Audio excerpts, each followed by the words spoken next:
Hey guys, welcome back to my channel Bhavani's ಕಿಚನ್ಗೆ ಸ್ವಾಗತ. ನಾನಿವತ್ತು ಆರೋಗ್ಯಕರವಾದ ರುಚಿಯಾದ ಬೀಟ್ರೋಟ್ ಚಟ್ನಿ ಮಾಡ್ತಾಯಿದ್ದೀನಿ. ಬನ್ನಿ ಅದನ್ನು ಹೇಗೆ ಮಾಡೋದು ಮತ್ತು ಏನೆಲ್ಲ ಇಂಗ್ರೀಡಿಯೆಂಟ್ಸ್ ಬೇಕು ಅಂತ ನೋಡೋಣ.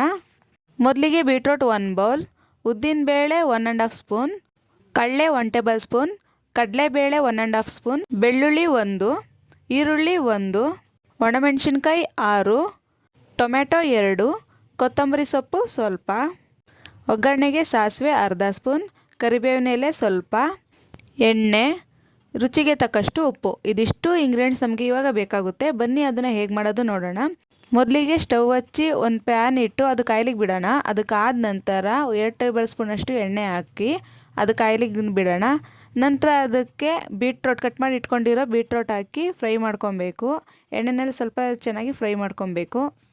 ನೋಡಿ, ಇಲ್ಲಿ ಬೀಟ್ರೋಟ್ ನೀಟಾಗಿ ಫ್ರೈ ಆಗಿದೆ. ಇವಾಗ ಇದನ್ನು ತೆಗೆದಿಟ್ಟು ಅದೇ ಪ್ಯಾನ್ಗೆ ಎಣ್ಣೆ ಹಾಕಿ 1-2 ಟೇಬಲ್ ಸ್ಪೂನಷ್ಟು ಎಣ್ಣೆ ಹಾಕ್ಕೊಳ್ಳೋಣ. ಅದಕ್ಕಾದ ನಂತರ ಅದಕ್ಕೆ ಕಡಲೆಬೇಳೆ 1½ ಸ್ಪೂನ್, ಉದ್ದಿನಬೇಳೆ 1½ ಸ್ಪೂನ್, ಕಡಲೆ 2 ಸ್ಪೂನ್ ಹಾಕ್ಕೊಂಡು ಫ್ರೈ ಮಾಡ್ಕೊಳ್ಳೋಣ. ಸ್ವಲ್ಪ ಲೈಟಾಗಿ ಫ್ರೈ ಮಾಡ್ಕೊಳ್ಳೋಣ.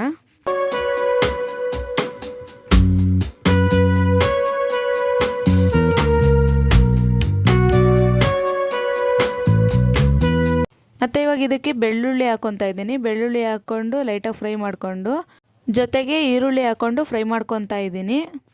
ಇದನ್ನು ಮೀಡಿಯಮ್ ಊರಿನಲ್ಲೇ ಫ್ರೈ ಮಾಡ್ಕೊತಾ ಇದ್ದೀನಿ. ಮತ್ತು ಇವಾಗ ಇದಕ್ಕೆ ಒಣಮೆಣ್ಸಿನ್ಕಾಯಿ ಹಾಕ್ಕೊಂಡು ಫ್ರೈ ಮಾಡ್ಕೊತಾ ಇದ್ದೀನಿ. ನೋಡಿ, ಇಲ್ಲಿ ಆಲ್ಮೋಸ್ಟ್ ಫ್ರೈ ಆಗಿದೆ. ಇವಾಗ ಇದಕ್ಕೆ ಟೊಮೆಟೊ ಹಾಕ್ಕೊಂಡು ಫ್ರೈ ಮಾಡ್ಕೊತಾ ಇದ್ದೀನಿ.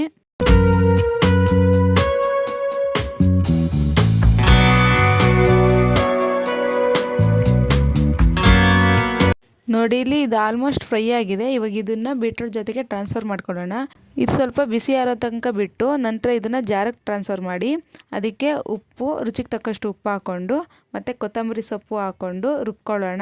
ನೋಡಿ, ಇವಾಗ ರುಬ್ಬಿದ್ದಾಗಿದೆ. ಇದನ್ನ ಸೈಡ್ಗಿಟ್ಟು ನಂತರ ಅದೇ ಪ್ಯಾನ್ಗೆ 3 to 4 ಟೇಬಲ್ ಸ್ಪೂನಷ್ಟು ಎಣ್ಣೆ ಹಾಕಿ ಕಾಯ್ಲಿಕ್ಕೆ ಬಿಟ್ಟು ಅದಕ್ಕಾದ ನಂತರ ಸಾಸಿವೆ, ಕರಿಬೇವಿನ ಎಲೆ ಮತ್ತು ಮೆಣಸಿನ್ಕಾಯಿ ಹಾಕಿ ಫ್ರೈ ಮಾಡ್ಕೊಬೇಕು.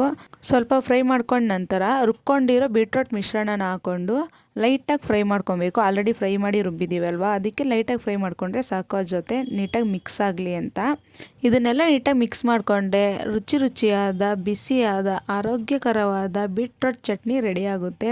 ಇದು ಚಪಾತಿಗೆ ಆಗಲಿ, ದೋಸೆಗೆ ಆಗಲಿ, ರೊಟ್ಟಿಗೆ ಆಗಲಿ ತುಂಬಾ ಚೆನ್ನಾಗಿರುತ್ತೆ. ಈ ರೆಸಿಪಿನ ನೀವು ಕೂಡ ನಿಮ್ಮ ಮನೆಯಲ್ಲ ಟ್ರೈ ಮಾಡಿ. ಹೇಗಿತ್ತು ಅಂತ ಕಮೆಂಟ್ ಮಾಡಿ, ಲೈಕ್ ಮಾಡಿ, ಶೇರ್ ಮಾಡಿ ಆ್ಯಂಡ್ ಇನ್ನೂ ಹೆಚ್ಚಿನ ವೀಡಿಯೋಸ್ಗಾಗಿ ಸಬ್ಸ್ಕ್ರೈಬ್ ಮಾಡಿ. Thank you.